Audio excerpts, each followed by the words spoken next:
friend of the show, Brian Alvey, joining us from the Mint down in Franklin. How's business going, brother?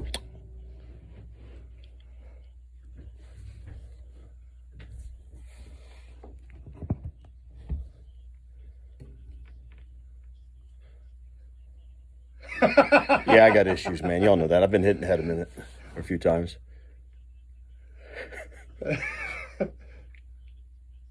Oh, dude, I'm living my truth, man. And if it offends everybody else, so be it. I'm not paying attention. So, Riding a horse to the bar you own is living your best life, right?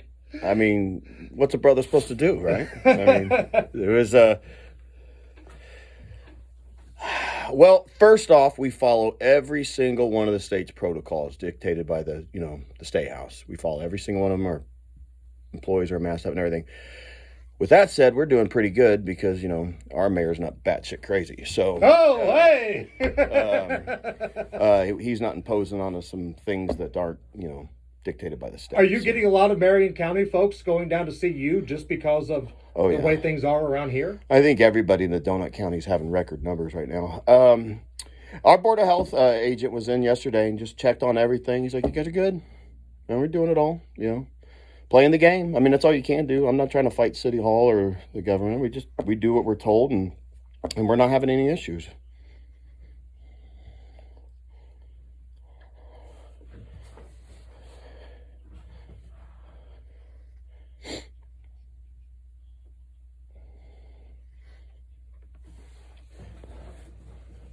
Yeah, well, a gentleman by the name of Bill Dever reached out to me and said, hey, I'm doing we're going to do a thing with Richard Goss over here at Richard's Brick Oven, and we're going to feed those in need that are displaced by COVID for a while, especially during the shutdown. So we did that for a little over a couple months. Every evening we were serving, on average, about 200 people. Now, for somebody who might be listening for the very first time here, tell us a little bit about your background. Oh, gosh. All right. Well, first off, go to my LinkedIn. The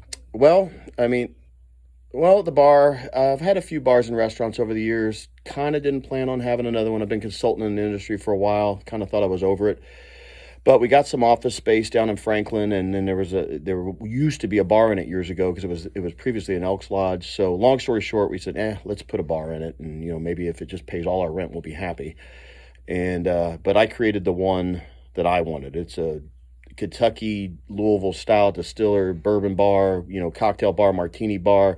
You don't have to worry about, 22-year-old Billy spilling his 19th Jaeger bomb on your date. We call that pulling a Nige. Yes. Pulling a Nige. Oh, shoot, we've been there. So I just created a real chill place, some good old Southern comfort, Kentucky country style, deep fried, make your doctor mad at you for eating it food. Right. And, right. It's doing really well. We're super happy. We just did a barrel pick with Old 55 Distillery over there in Newtown, Indiana. So we're going to be releasing that on November 19th. There's my shameless plug. But it is a glorious, glorious bottle of juice. It's so good. It came in at about 112, and you gentlemen are going to have the pleasure today of tasting it first. Ooh. That's what you got, my man. He brought a few libations, which so good. We'll get to that here in just a second. But prior to the bar owning, you were kind of a badass in the United States military. I was mediocre. I served with a bunch of badasses, though. Right? I jumped out of a few airplanes. Jumping's easy, landing sucks. No, I served with some badasses. So I spent predominant amount of my career in what's called a long-range surveillance unit. I don't know. Look that up on Wikipedia, U.S. Army long-range surveillance. I'm not going to go into that boring dissertation. Well, it's pretty cool that you're being humble about it because you always go out of your way to take care of those who serve in the United States military. We've had you in here a couple different times where you're doing different things to raise money and awareness. Well, that's what you do. Adam Smith, who I do this Warrior 110 with, he and I just, we're ingrained as non-commissioned officers in the United States Army. You help the gentlemen to your and women to your left and right when it comes time. You pull other people through the obstacles, and that's when we, by the grace of God, somehow on our own, got through some darker times. And it was pure luck that we did it on our own. We're now trying to help facilitate, pull other people through the tunnel, into the light as much as we can with, creating awareness for post-traumatic stress, traumatic brain injury. chronic pain, and then obviously the epidemic of veteran suicide. You say dark times, and if you don't feel comfortable, that's fine. I get it. But what does that mean? For guys who have never served like I have, but have the utmost respect and admiration for everyone that does, what does that mean? Well, it's different for everybody. Some people have saw some things that they're just having a hard time processing. Some people just the smack of reality in your face of what you thought you did versus what good you didn't maybe do. Just reality, and I didn't have a problem with anything I saw per se or anything like that, at least not that I'm aware of. My biggest fear was just seeing kids in distress, and knock on wood, by the grace of God, I never saw any kids with collateral damage. But I think what got me was when I went back as a contractor. Years later, I was working as a contractor after I was medically retired. Afghanistan. I made the mistake of learning how to speak Dari, so I always went to Afghanistan. I've never been to Iraq. I went back to Afghanistan as a contractor, and then, just kind of going back to some of the places that we thought we made this big difference and all this stuff. And it was like we were never there, and it's saying, we haven't been at war for 18 plus years. We've had 18 one-year wars back to back to back to back. Right. And I don't know, it just hit me. It's almost like some bad B movie. I'm sitting on the side of a mountain and I'm like, screw this, I'm going home. And I called home, said I'm en route, and I was the program manager for the organization that I was working for over there. I called the owner of that business, said, hey, I'm checking out. So I spent about the next 30 to 45 days training up my deputy. I really didn't have to train him up. He was an amazing guy. And my deputy program manager, and handed him off the con, and I got on a bird, and I was like, peace and gun grease, boys, I'm out. And I ain't been back. I missed the food, though. Really? Oh, so good. Oh, yeah. That's so good. They got Whoppers over there? Yeah. No, it's I guess the best way I describe it's like half Asian fusion, half Tex-Mex, a lot of rice, chickens. Oh, it's good. There's a restaurant down on the square in Bloomington I ventured down to. Its name's Samira. There you go. You guys got a free plug. Samira's down there on the square in Bloomington. I go in there and eat, and it's really good. Well, tell me about the Warrior 110, because this isn't your first rodeo here. Mm-mm. You have done this before. Now, correct me if I'm wrong. Last time you did this Warrior 110, it was hotter than hell, and your feet all blistered up. Do I have this correct? Yeah. We showed the world how stupid we are. We did it over the 4th of July weekend. We finished up the day after 4th of July. What is it, first of all? Well, what we do is we start in New Albany, down on the river. We're going to start right there in the amphitheater that overlooks the Ohio River. And we're going to road march old Army style with our full, 45 to 55 pound rucks on our back, and road march all the way a little bit over 110 miles to Franklin, Indiana, and we're going to end up at the Mint, and then we're going to do copious amounts of drinking. Okay. Just a good old-fashioned hike to raise some money and awareness. Yeah, exactly. It's what we're doing. We raised a lot of money last year. We were very surprised and humbled with the money. You guys were a big help by having us come on the radio, and we're going to do it again. I'm doing it in November this time because I don't feel like going down as a heat cat. And now I'm probably going to, my face is going to freeze, but it's whatever. We're going to start on November 7th and end up on November 11th appropriately on Veterans Day.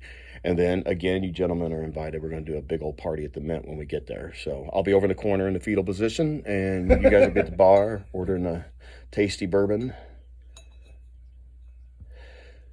We did that last year, and that was one thing in the warmth. And I'm getting old. I'm brittle. So I'm just like, and what we've done this year is we've invited anybody that wants to go with us to come with us. Now, we're not responsible for your efforts. If you're done, you call your own Uber, you're out of there.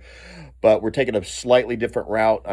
We went up 135 and last time, and there was a couple hills and turns, especially in northern Jackson, southern Brown County, that 19-year-old Tiff came around the corner at Mach 12, texting her BFF. We about got smoked. So we're like, let's go up 31 this year. Right. Big, wide shoulder road, make room, more amenities for food and water, and we are going to stay in hotels this go around. So if somebody wants to make a donation, help out the cause, what can they do?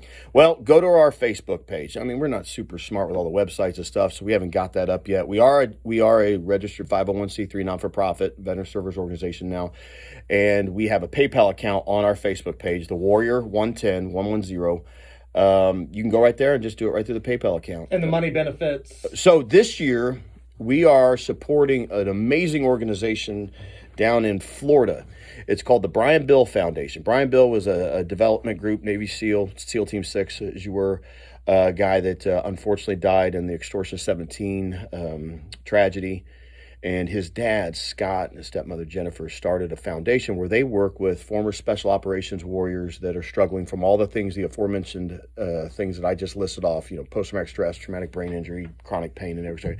And what they do is they do it through equine therapy. You work with horses. You get to ride horses, and they do eye rest meditation and yoga and all these cool things. And I had the honor of being able to go to that a little bit over a year ago myself. It was amazing. They're such good people. So what we're trying to do is we're trying to raise as much money as we can to send as many veterans that are in need of these services through that program. We got about a minute left here. What did you bring us to sip on, my friend? All right. This is the single barrel bourbon barrel pick that we picked out at Old 55 Distiller, Indiana's own Newtown. So good. These bad boys make some air. So me and my buddy Chris, Lights Out Lytle, my partner Scott, and my partner Thomas went over and we picked out a barrel the other day, had it bottled and everything, and we're doing a release at the Mint with this bottle on November 19th. It is unbelievable juice. It came in at about 112 proof. It's got this amazing caramel color, and man, it tastes so good. To the Warrior 110, gentlemen. Yeah, I'll drink to that. Thank you, gentlemen.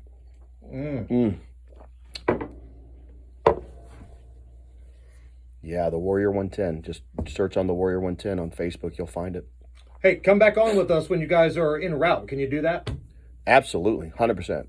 I'll always come on your guys' show. I love you guys. Brian Alvey, appreciate it, man. All right, gentlemen, you have a great day. Peace and gun grease. It's the Hammer